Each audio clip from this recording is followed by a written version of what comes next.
তারেক রহমানের যে ভীষণ মিশন বাংলাদেশের কৃষি নিয়ে, সেই বিষয়গুলো নিয়ে আমরা কৃষকদেরকে মাঝে পৌঁছে দিচ্ছি। এবং তিনি একটি স্লোগান তুলেছিলেন তখন, যে একটি উদ্যোগ, একটু চেষ্টা এনে দিবে সচ্ছলতা, দেশে আসবে স্বনির্ভরতা। কৃষকরা উৎপাদন না করলে আমরা শহরের শ্রেণীর যারা রয়েছি তাদের জীবন চলবে না, অর্থনীতি চলবে না, বেতন চলবে না। সেই স্বপ্ন বাস্তবায়নের জন্য আমরা কাজ করছি জাতীয়তাবাদী কৃষক দল। বাংলাদেশের 4500 ইউনিয়ন আছে। শুনুন, কৃষি বলা হয় যে কৃষি বাংলাদেশের প্রাণ, কৃষক বাঁচলে বাংলাদেশ বাঁচবে। বাংলাদেশের অর্থনীতির এখনো সিংহভাগ কৃষক মানে কৃষি থেকে আসে। কৃষকরা উৎপাদন না করলে আমরা শহরের শ্রেণীর যারা রয়েছি তাদের জীবন চলবে না, অর্থনীতি চলবে না, বেতন চলবে না।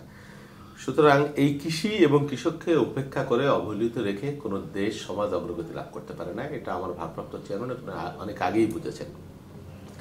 তিনি যখন আমাদেরকে কৃষক দলের দায়িত্ব দেন তখন তিনি তার কিছু স্বপ্নের কথা আমাদেরকে বলেছিলেন, যে কৃষকের ভাগ্য উন্নয়নের জন্য আমরা কি কি কাজ করতে পারি, কি কি কর্মসূচি গ্রহণ করতে পারি। তিনি যখন বিএনপির সিনিয়র যুগ্ম মহাসচিব হিসেবে কাজ করেছেন তখনও তিনি এই কৃষক এবং কৃষি ভাবনা নিয়ে অনেক কিছু আমাদের সাথে শেয়ার করেছেন। আপনি জেনে থাকবেন যে তার সময়ে বাংলাদেশের গ্রামে গ্রামে দলের মধ্য দিয়ে যে হাঁস, মুরগি, ছাগল এগুলা বিতরণ করতেন তিনি। এবং তিনি একটি স্লোগান তুলেছিলেন তখন, যে একটি উদ্যোগ, একটু চেষ্টা এনে দিবে সচ্ছলতা, দেশে আসবে স্বনির্ভরতা। সেই স্লোগান তখন ব্যাপক জনপ্রিয়তা অর্জন করেছিল এবং একটা বিপ্লবের মতো। তিনি ঈশ্বর দিতে ছুটে গিয়েছেন।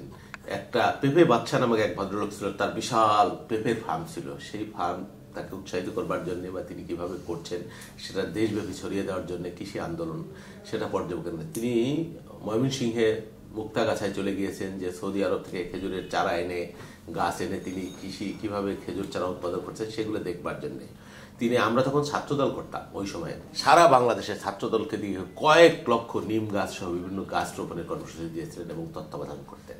সুতরাং কৃষি নিয়ে তার ফ্যাসিনেশন এবং ভাবনা অসাধারণ এবং এটা নিয়ে তিনি কাজ করছেন। তার কিছু স্বপ্নের কথা আমাদেরকে তিনি বলেছেন। সেই স্বপ্ন বাস্তবায়নের জন্য আমরা কাজ করছি জাতীয়তাবাদী কৃষক দল। বাংলাদেশের 4500 ইউনিয়ন আছে। এই ইউনিয়নগুলো, প্রত্যেকটা ইউনিয়নে কৃষক দলের দাওয়াত এবং কৃষক দলের কর্মসূচি আমরা পৌঁছে দিতে চাই। সেই লক্ষ্যে 3 মাসের একটা কর্মসূচি চলমান রয়েছে সারা বাংলাদেশে। প্রত্যেকটি ইউনিয়নে আমাদের কৃষক সমাবেশ হচ্ছে। আমাদের লক্ষ্য, উদ্দেশ্য এবং তারেক রহমানের যে ভীষণ মিশন বাংলাদেশের কৃষি নিয়ে, সেই বিষয়গুলো নিয়ে আমরা কৃষকদেরকে মাঝে পৌঁছে দিচ্ছি।